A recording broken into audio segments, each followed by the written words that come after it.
Hello, beloved. it's it's another beautiful day. Yeah, it's the world. See, still in this body, um, so it's okay. The new bodies are coming. They've been ordered for sure. So this week we're going against the tree of knowledge, the consequences, the fruit. The first man, Adam and Eve, they ate from the tree of knowledge, and sin consciousness came over, fear came over, and today we'll talk about shame, and we want to absolutely destroy that from the root. Okay? Are you with me? Good. So most of the people work on their negative sides with positivity, trying to compensate with positive thinking and positive deeds. But this is exactly a work-based religion, right? That's what it is. If you do enough good to compensate what you did wrong, then God is gonna notice that, and you'll earn your salvation, or you can feel good about you today, right? It doesn't have to be about eternity. It might be winning the battle in a day by the amount of good versus bad. But we talked about that this is still the same tree, just different branches, right? Tree of knowledge is a realm of understanding, of thinking, and the more you try to balance it, the closer you are to the wisdom of the world, that perfect balance, the yin yang. That's something that's like so perfectly the light and darkness in such a balance, right? And that's the world. That's the wisdom of the world. And it's a soulish man. It's like a new Adam.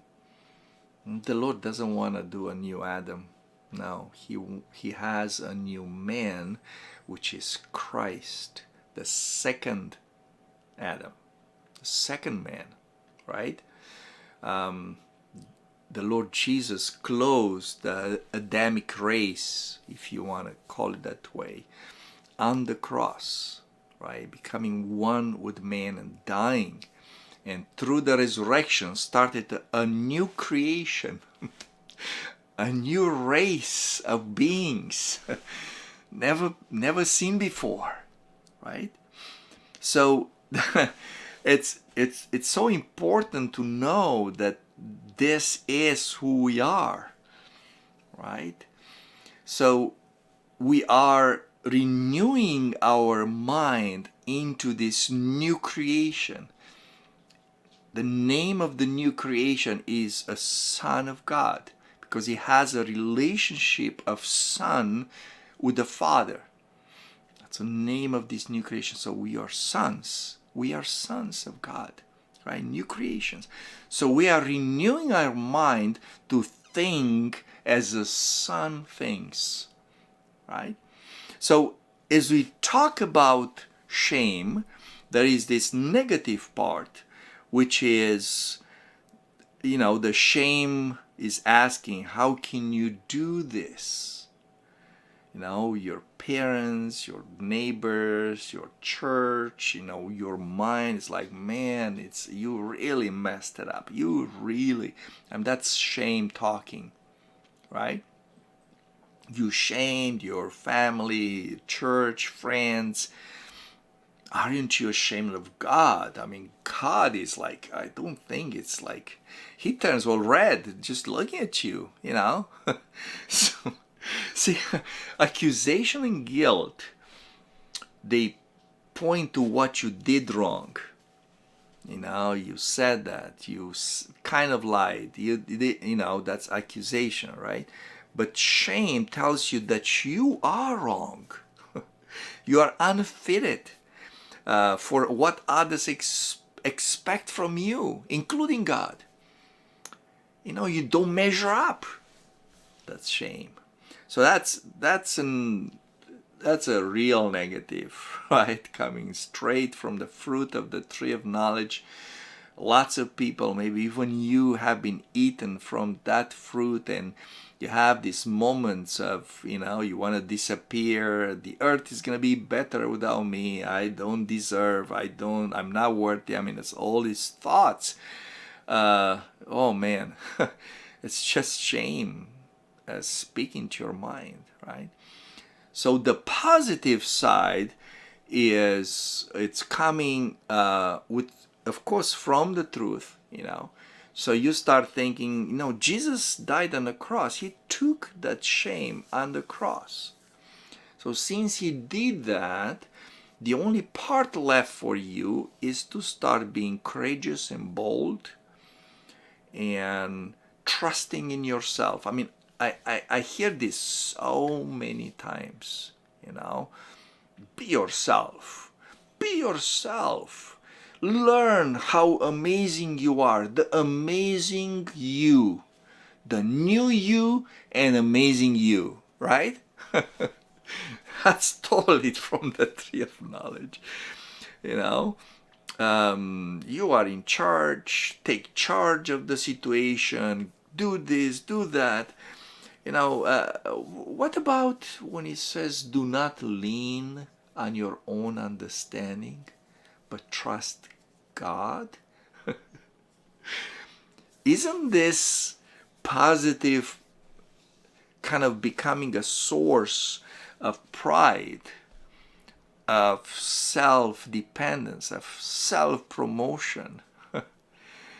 Do you see that actually the tree of knowledge it's kind of replacing that negative with some positive still in the separation, still in the tree of knowledge? Yeah, it's not helping.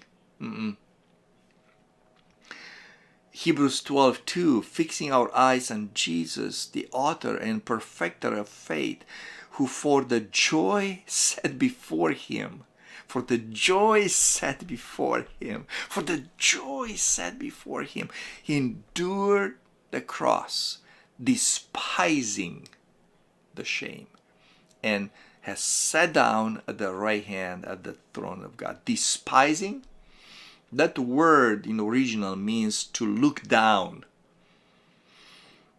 to consider less important. See, in order to consider that less important, okay, you don't have to consider you more important, but you have to have something in front of you that's more important, and that's the joy set before you. What you have in front of you that's more important cannot just be a reaction to the negative shame. It cannot be like, let's gather all the strength that I humanly can and possibly can exercise and be strong. Let me meditate now and get strength. That's not really it. That compensating power, it still comes from the tree of knowledge, because the only thing it does, it gets you more separated, more independent from your Father. It's still in your own thing, in your own bubble, doing things. Most of the people try to defeat their shame by attention to self, lots of vanity, lots of self-motivation, still from a tree of knowledge. You know this. You've seen it. So if you really try to do something courageous and just kill that shame once and for all, do something to expose pride, to expose self-pity. So get this. So I was going to a prayer a group of prayer. And now the Lord was using me in these smaller groups, and people receive things, and on the way there, this thought came. You know, you are the best. Everybody's waiting for you, and without you, that's gonna be no fellowship. I mean, they're gonna waste their time. You better hurry. Now, if the thought comes, goes, not pay attention, but wouldn't go. And as I started to fight it in my mind, oh man, it was even, kind of growing. See how important you are. See, it's all about you. It's all about you. So. Yeah, in the name of Jesus, be quiet, shut up. It's like, no, it's like, what do? I'll get to the fellowship, and Val has something from the Lord. It's like, okay, let me tell you guys, I have something from the Lord. So I said, I have to tell you, on the way here, this thought came to me. And I tell them word by word. I'm exposing that sucker to the roots, everything. And it's like, if you guys want to just close this fellowship, or, don't even look at me, and, I'm okay with that, But that thing, I don't want it. I hate that thing, and here it is.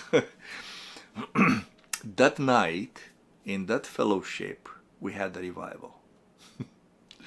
Because every single person started to expose all the shame, all the pride that was hiding under false humility. Oh man, for that false humility, it's terrible. It's like, yeah, I know I wanted to look humble, but in my mind, it's like I was the best of everyone, and I was thinking, I expected everybody, you guys, to see me, and it's like every single person in that fellowship. So whatever I exposed was exposed in everybody else from the fellowship. So if you feel courageous, expose pride. I challenge you. Don't just muster this strength. I'll deal with that, and I am not ashamed, and I'll do this, and no, it's just because what deals with that, what really destroys that, what despises shame that Jesus did, is the joy. You were his joy. He saw you. He saw you. And he was so in love. And for that joy of being your bridegroom, he said, I don't care if they get me naked, if they beat me, if they, I'm going to be with you. I love you. What is your joy? It's him. It's your bridegroom.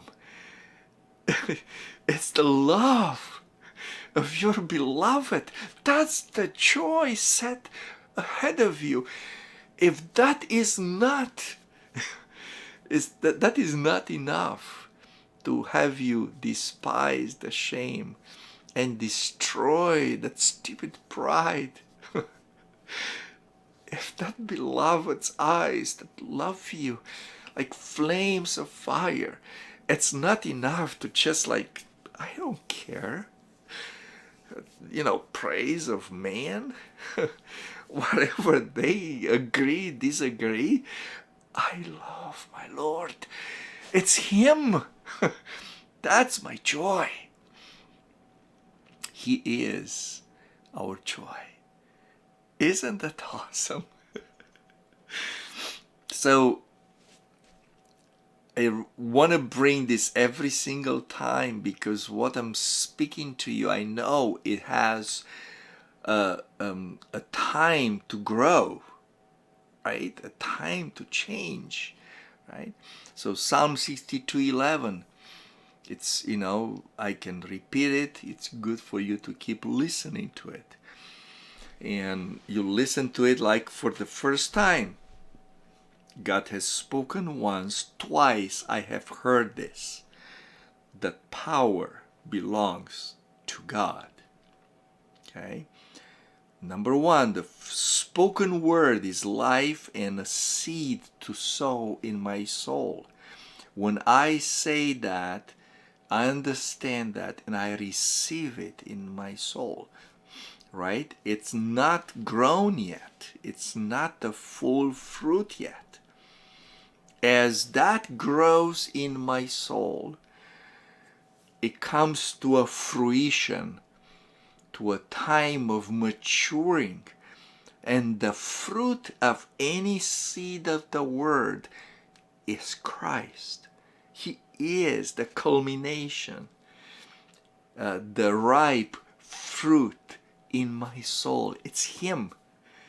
And He says in Mark 7:21 that I speak that word from the inner being, out of my heart, because that seed has grown and it's Christ in me that speaks that word with His authority.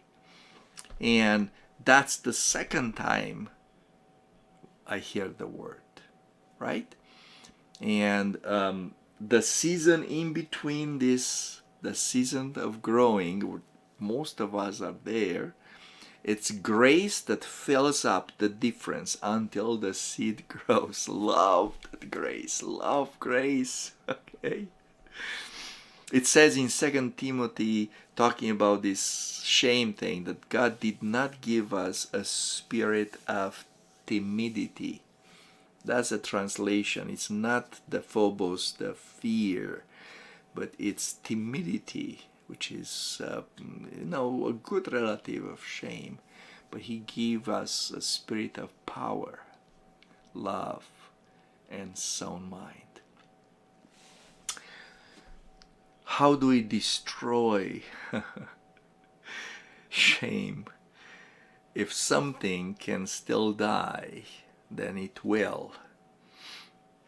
See, the human nature, even if can look trustworthy, it has been crucified with Christ. I died and I was buried with Him. The dead man has no more shame. As that is a reality in you, that absolutely uproots anything that shame has in the soul. Amen. We will be going with this, and I know the truth sets you free. I absolutely know that. The Son makes you free, and freedom is beautiful. Love you.